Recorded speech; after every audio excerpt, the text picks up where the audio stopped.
sont les intérêts français en Afrique et comment peut-on les garder. Il faut s'intéresser, il y a des choses que je n'ai jamais dites auparavant par rapport à Ouattara. Ce n'est pas Ouattara qui gouverne en Côte d'Ivoire. Je vais vous faire quelques révélations aujourd'hui par rapport à des données bien évidemment que j'ai. C'est sa femme qui gouverne, c'est la femme de Ouattara qui gouverne.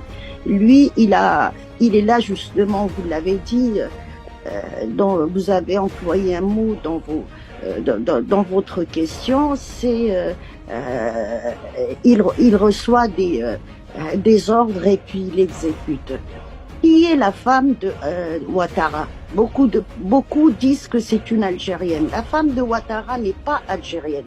La femme de Ouattara, c'est une pied noire. Les pieds noirs, ce sont les colons que nous appelons, nous, en Algérie, des pieds noirs.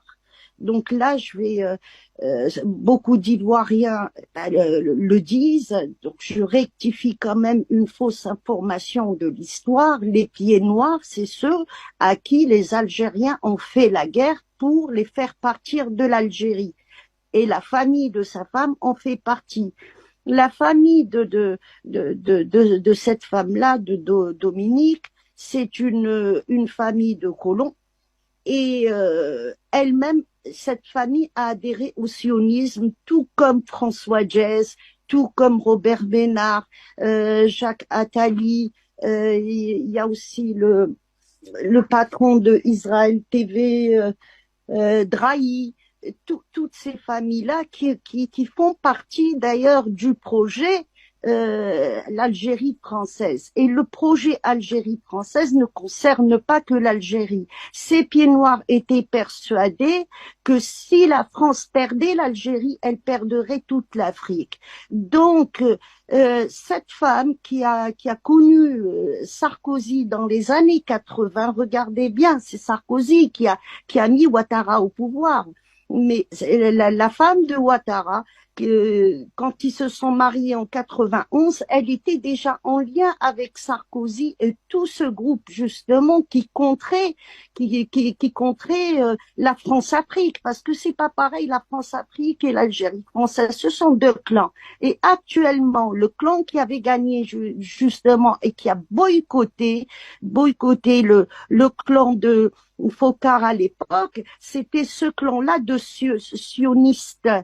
J'insiste dessus. Si j'en parle aujourd'hui, c'est parce qu'on voit beaucoup plus clair par rapport au sionisme et par rapport aussi au judaïsme. Ce sont deux choses différentes, tout ça. Donc, nous avons avancé dans les informations.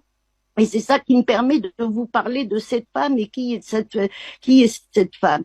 Elle s'est constituée une fortune phénoménale. Elle est rentrée dans le réseau justement africain et puis elle s'est mariée en 91 et c'est elle qui a poussé son mari et qui a fait en sorte que son mari atteigne des postes importants et puis jusqu'au choix justement de Sarkozy pour le mettre à cette place-là. Donc à travers cette femme qui est française et qui est pied noir encore une fois, mais qui n'est pas algérienne du tout. Donc c'est la France qui gouverne. C'est cette femme qui a tout le poids. C'est cette femme qui aujourd'hui a le dernier mot en Côte d'Ivoire. Et le dernier mot, bien sûr, il lui est dicté. Mais elle ne peut pas elle-même partir en France et aller à l'Élysée et recevoir des recommandations et des commandes. Il faut bien que son mari, qui lui représente la présidence, et c'est le premier homme en Côte d'Ivoire, qui les reçoit à sa place. Mais c'est elle qui a toute l'influence et c'est elle qui a tout le réseau international, bien évidemment, et relié aussi aux États-Unis. On y reviendra dans le deuxième sujet par rapport à ce que Macky Sall a dit.